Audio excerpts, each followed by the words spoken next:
రూపాయలు ఇచ్చింది కేసీఆర్ గారు. అప్పుల పాలై ఆత్మహత్యలు చేసుకుంటున్నారు రైతులు.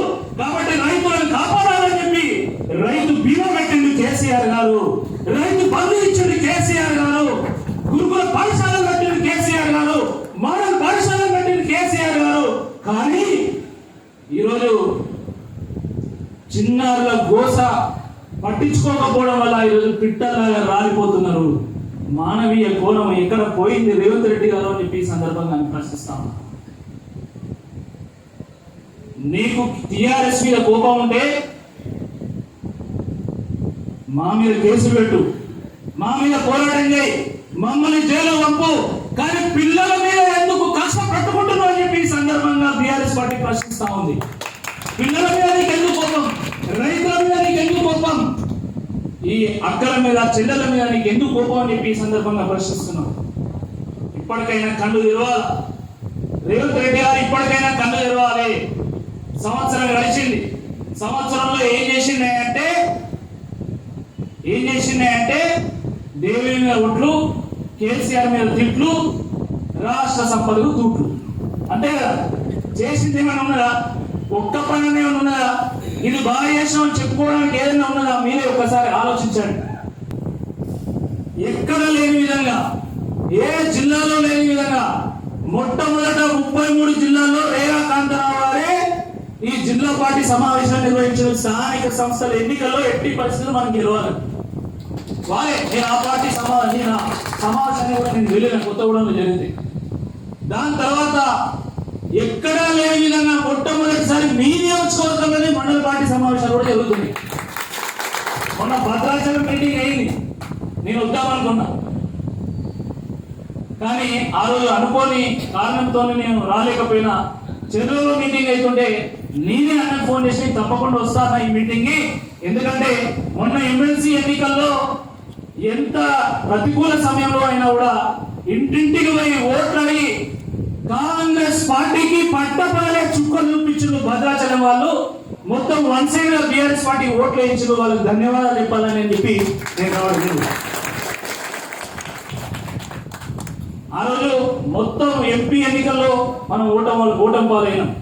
కానీ దాని తర్వాత జరిగినటువంటి 2 వారాల్లో జరిగినటువంటి ఎమ్మెల్సీ ఎన్నికల్లో కాంగ్రెస్ పార్టీకి 3 జల నీళ్ళు అర్పించినాం, ముప్పు తుప్పలు పెట్టినాం. అలాంటిది అప్పుడే ఆ రకంగా మనం పోటీ ఇస్తే ఈరోజు కాంగ్రెస్ పార్టీని జనమే తిరస్కరించేటువంటి పరిస్థితి ఉన్నది. పనిలోనే అమ్మే పరిస్థితి ఉన్నది. మరి ఈ నేపథ్యంలో ఈరోజు స్థానిక సంస్థల ఎన్నికలు వస్తున్నాయి. స్థానిక సంస్థల ఎన్నికలు వస్తున్నాయి అంటే మన రామకృష్ణ గారు కానీ, రాంబాబు గారు కానీ, మీ స్టేజ్ మీద ఉన్నటువంటి నాయకులందరూ కూడా, వారితో పాటు వారికి నాయకత్వం వహిస్తున్నటువంటి రేరా కాంతారావు గారు, మీరు పోటీ చేయండి, జనంలోకి వెళ్ళండి, తప్పకుండా గులాబీ జెండా ఎగురుతుందని చెప్పి ఇంత విశ్వాసంతో చెప్తున్నారంటే తప్పకుండా మళ్ళీ రాబోయేది ఖచ్చితంగా బీఆర్ఎస్ పార్టీ. శ్రీరాముడు ధర్మానికి ప్రతీక, శ్రీరాముడు లోక నాయకుడు, శ్రీరాముడు పురుషోత్తముడు. అలాంటి శ్రీరాముడు నడియాడినటువంటి గడ్డ ఈ భద్రాచలం అడ్డ. ఇక్కడ ఉన్నటువంటి ప్రతి ఇసుక రేణువులో, గాలిలో, నీటి బుడగలో ఆ శ్రీరాముడు ఉంటాడు, ఆ రామతత్వం ఉంటది, ఆ ధర్మం ఉంటది. కానీ అటువంటి శ్రీరాముడు నడియాడినటువంటి ఈ భద్రాచలం గడ్డ మీద మీ కాంగ్రెస్ పార్టీ శాసనసభ్యుడు అధర్మ పాటలు నడుస్తున్నాడు. ఆ రోజు రాముడు ధర్మపాటలో నడిచింది కాబట్టి రాముడు గెలిచిండు. ఈ రోజు బీఆర్ఎస్ పార్టీ ధర్మపాటలు నడుస్తుంది కాబట్టి తప్పకుండా ఎప్పుడు భద్రాచలంలో ఉప ఎన్నిక వచ్చినా కూడా గెలిచేది గులాబీ జెండానే, బీఆర్ఎస్ పార్టీ. ప్రజలు విజ్ఞులు, ప్రజలు తప్పకుండా మంచి ఆలోచన చేస్తారు. ఎప్పుడు ఎవరిని గెలిపియాలో తెలుసు.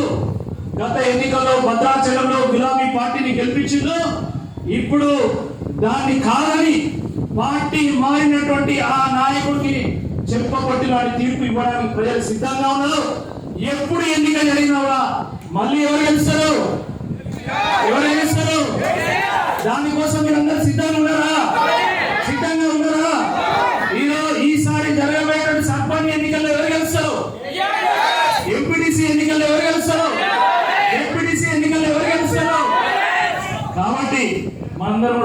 ఆత్మవిశ్వాసంతో ముందుకెళ్ళాలి.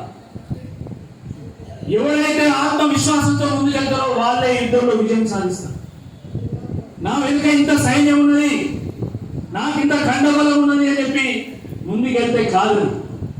మనం ఆత్మవిశ్వాసంతో మనం ప్రజల వద్దకు వెళ్ళాలి, ప్రజల చెంతకు వెళ్ళాలి, ప్రజలను అడగాలి కాంగ్రెస్ పార్టీ ఇచ్చిన హామీలు నెరవేర్చిందా అని చెప్పి ప్రజలకు గుర్తు చేయాలి.